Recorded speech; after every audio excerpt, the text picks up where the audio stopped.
الله وبركاته. نحمده ونصلي على رسوله الكريم. أما بعد فأعوذ بالله من الشيطان الرجيم. بسم الله الرحمن الرحيم. فصل لربك وانهر. صدق الله العظيم. অধ্যকার কবির চর কবরস্থান হাফিজিয়া দারুল উলুম মাদ্রাসা ছাত্র সংসদ কর্তৃক আয়োজিত পবিত্র ঈদুল আজহার উপলক্ষে বার্ষিক প্রতিযোগিতার সম্মানিত সভাপতি এবং দক্ষ পরিচালক ও আমার সামনে বসা সবুজ বাংলার দূর দূরান্ত হতে আগত এক বিভাজিত ছাত্র ভাইয়েরা সবাইকে জানাই আমার পক্ষ থেকে আন্তরিক শুভেচ্ছা অভিনন্দন। ছাত্র সংসদের পক্ষ থেকে আমাকে যে বিষয় দেওয়া হয়েছে তা হলো কুরবানির ইতিহাস। উক্ত বিষয়ের উপর কিঞ্চিত পরিমাণে আলোচনা করব ইনশাআল্লাহ। প্রিয় উপস্থিতি, কুরবানি ইসলামের গুরুত্বপূর্ণ বিধান ও বিশেষ ইবাদত। হযরত আদম আলাইহিস সালামের যুগ থেকে তা চলে আসছে, যা তিনা দুই ছেলে হাবিল ও কাবিলের মাধ্যমে সংগঠিত হয়েছিল। কুরবানি বিধান আল্লাহ তাআলা সব নবীদেরকে দিয়েছিলেন। ইসলামের শরীয়তে যে পদ্ধতি নির্দেশিত আছে তা মূলত মিল্লাতে ইব্রাহিমীতে বিদ্যমান ছিল। এজন্যই কুরবানিকে সুন্নাতে ইব্রাহিম বলা হয়।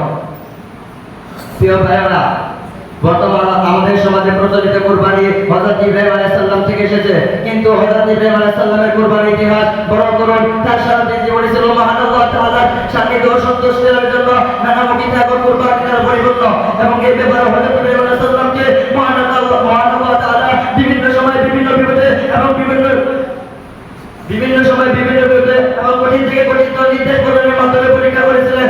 এই ব্যাপারে হযরত ইব্রাহিম আলাইহিস সালামকে মহান আল্লাহ তাআলা বিভিন্ন সময়ে বিভিন্ন বিপদের মাধ্যমে কঠিন পরীক্ষা করেছিলেন। হযরত ইব্রাহিম আলাইহিস সালামের জীবনে সবচেয়ে বড় পরীক্ষা ছিল নিজের আদরের দুলার স্নেহ পুত্র হযরত ইসমাঈল আলাইহিস সালামকে কুরবানি করা, যে পুত্রকে তিনি জীবনের একেবারে শেষ প্রান্তে এসে বার্ধক্যে উপনীত হয়ে মহান আল্লাহ তাআলার দরবারে অনেক আপত্তি মিনতির পর পেয়েছিল। শেষ পর্যন্ত আল্লাহ তাআলার নির্দেশে তিনি তাকে কুরবানি করে প্রস্তুত হলেন, যার বর্ণনা পদ্ধতি থেকে মহান আল্লাহ তাআলা পবিত্র কোরআনে বলেন, ফালাম্মা বালাগা মা'হু সা'য়া ক্বালা ইয়া বুনাইয়া ইন্নী আরা ফিল মানামি আন্নী আযবাহুকা ফানজুর মাযা তারা ক্বালা ইয়া আবাতি ইফআল মা তু'মার সাতাজিদুনি ইনশাআল্লাহু মিনাস সাবিরিন। অতঃপর তারা উভয় যখন আত্মসমর্পণ করলো, সে তাকে কাজ করে শুয়েছিল, তখন আমি তাকে আহ্বান করে বললাম, হে ইব্রাহিম, তুমি তো স্বপ্নকে সত্য করে প্রেরণ করেছো, নিশ্চয়ই আমি স্বপ্নকে সত্য করে প্রেরণ করেছি। পিতা পুত্র যখন মহান আল্লাহ তাআলা আদেশ করেন পূর্ণ প্রস্তুতি নিয়েছেন মাত্র, কিন্তু জোয়ার কাজ সম্পূর্ণ করেননি, সেই মুহূর্তে মহান আল্লাহ তাআলা বলেন, হে ইব্রাহিম, তুমি তো আমার আদেশ পালন করে ফেলেছো। এরপর হযরত ইসমাঈল আলাইহিস সালামকে জবাব দিলেন না, বরং হযরত ইব্রাহিম আলাইহিস সালামের পরবর্তীতে জান্নাত থেকে একটি বসনে পরিণত করে দিলেন, আর ঘোষণা করে দিলেন, ওয়াফাদাইনা বিদিবিন আযীম, আর আমি এক মহান জবাইয়ের দাসী একটি দুম্বা বিনিময়ে তাকে মুক্ত করলাম।